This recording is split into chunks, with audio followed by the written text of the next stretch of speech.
les amis, avez-vous eu l'occasion de regarder le documentaire de 50 Cent sur P. Diddy, celui qui est disponible sur Netflix?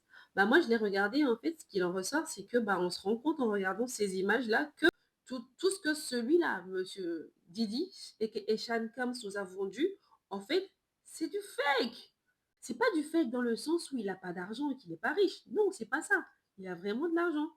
Mais c'est du fake dans le sens où, en termes de personnalité, c'est une personne maniaque, mégalo, manipulatrice, menteuse et qui se croit tout permis. Pourquoi je dis qu'il est mégalo? Il se prend pour Dieu. Pourquoi je dis qu'il est manipulateur?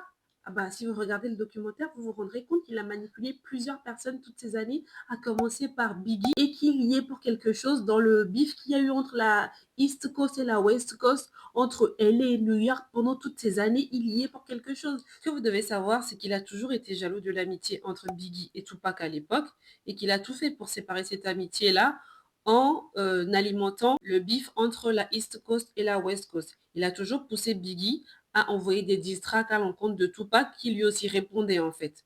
À un moment donné, quand il a voulu promouvoir la sortie de l'album de Biggie qui n'était pas encore sorti à l'époque, il n'aurait pas dû insister pour que Biggie se pointe à LA alors qu'à LA, ils étaient détestés. À quel moment tu te pointes, tu prends ton poulain et tu l'envoies dans la ville où on le déteste, où il y a des groupes qui vous attendent pour vous attaquer, histoire d'aller vous mousser sur le terrain de l'ennemi. C'est quoi ce genre d'ami?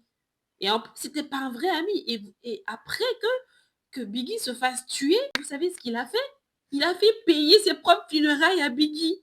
Le gars a demandé à son associé de l'époque de modifier le contrat de l'album de Biggie pour pouvoir y intégrer une clause comme quoi les funérailles qu'il avait organisées et pour lesquelles il s'était vanté sur des plateaux télé, comme quoi ça allait être les funérailles les plus gigantesques que ce soit est organisé, que ces funérailles-là soient des charges récupérables. C'est-à-dire que la famille de Biggie, après avoir touché l'argent des ventes de l'album posthume, ont dû payer Bad Boy Records pour les funérailles de Biggie. Mais qui fait ça?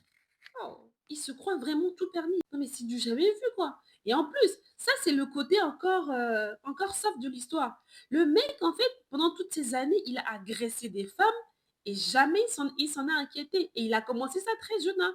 Il a commencé ça bien avant le fait de détenir une société, bien avant de créer Bad Boy Records. Quand il était déjà stagiaire dans la boîte où il était avant, il avait déjà violé une fille, filmé la scène, diffusé la scène dans une fête, dans une autre fête.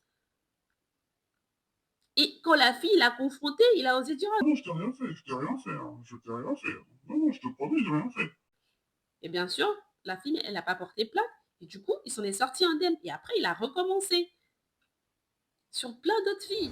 Et autre chose encore plus factuelle, il ne paye pas ses plus proches collaborateurs. Selon son ancienne associé, celui avec qui il a cofondé Bad Boy Records, selon ce dernier, en fait, il avait l'habitude de ne pas payer ses plus proches collaborateurs, histoire que ces derniers soient dépendants d'eux. C'est le cas, par exemple, de celui qui me reste en tête, là, c'est le DJ avec qui il a fait son dernier album qui est sorti en 2023, je crois. Le The Love Album, le DJ s'appelait Lil Rodney, pour qu'au final, le mec ne lui paye pas les 29 000 dollars qu'il lui devait. 29 000 dollars, c'est des miettes pour Didi. Mais même ça, il a refusé de lui payer. On a des vocaux de Didi qui assumaient, parce que là, c'est pas des huit-dire. Hein. On a des vocaux, on a dans le documentaire de Didi qui reconnaissait lui devoir de l'argent et qui disait non, t'aimais pas du tout, on va pas être, ne pas être amis pour de l'argent, c'est de love, c'est de love. ça reste un documentaire, hein, mais je ne pense pas que tout soit faux. Il n'y a pas de fumée sans feu. Il y a trop d'éléments pour dire que tout ça c'est faux. Et c'est vraiment triste d'avoir dans ce monde des personnages comme ça. C'est tout pour moi. Salut.